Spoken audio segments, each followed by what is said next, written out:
జనంలోకి వెళ్ళినప్పుడు అవునండి. అర్థం అవ్వాలి కదా. అది జనానికి ఇంట్లోకి నేను పంపించాలి. ఎప్పుడు ఇవన్నీ కొత్త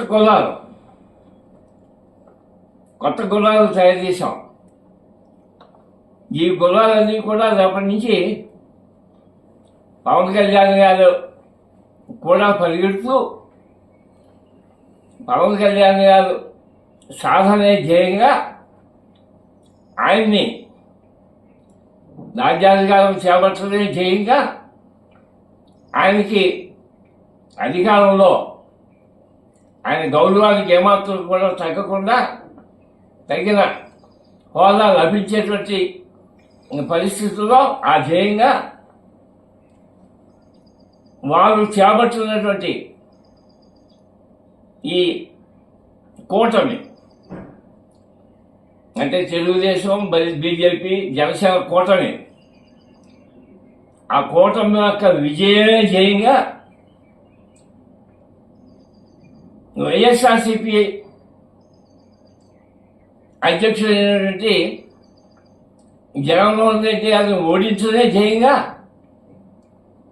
ఈవేళ ముందుకెళ్ళటానికి నిర్ణయం చేసుకుని ఈవేళ నుంచి కూడా ఈ పరుగులో మేము కూడా భాగస్వాములు అవడానికి మేము నిర్ణయం చేసుకున్నాం.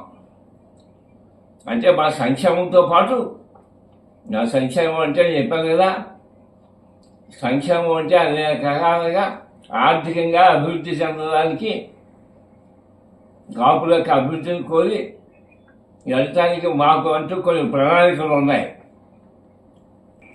వివిధ ప్రభుత్వాలు బీసీల యొక్క సంక్షేమం కోసం ఎటువంటి పథకాలు వేసుకుని ముందుకెళ్తున్నారో ఆ పథకాలన్నింటినీ కూడా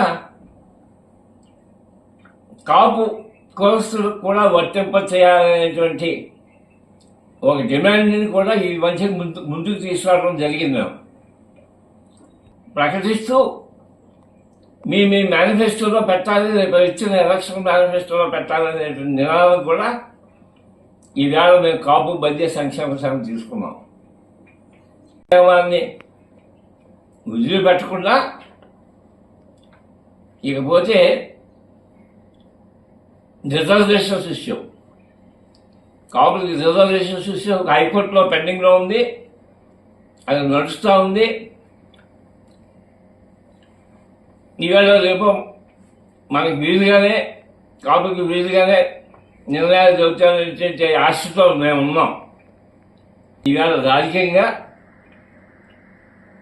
మేము ఏదైతే సాధించాలని అనుకున్నామో, రాజ్యాధికారాన్ని సాధించాలని అనుకున్నామో, ఏదైతే పవన్ కళ్యాణ్ గారి ద్వారా సాధించాలని అనుకుంటున్నామో అది సాధించడం ధ్యేయంగా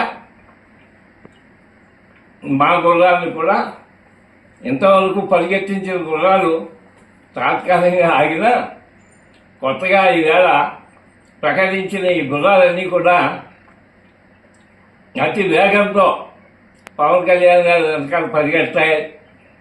మేము అనుకున్నది సాధిస్తాం, పవన్ కళ్యాణ్ గారిని అధికారంలో తీసుకొస్తాం, కూటమి ప్రభుత్వం ఏర్పాటు చేసే స్టేజ్కి మేము తీసుకొస్తాం అని అభిలషిస్తూ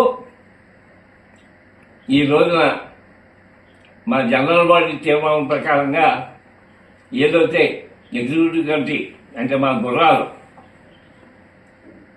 ఆ లిస్టుని ఈవేళ ప్రకటించడం జరుగుతుంది.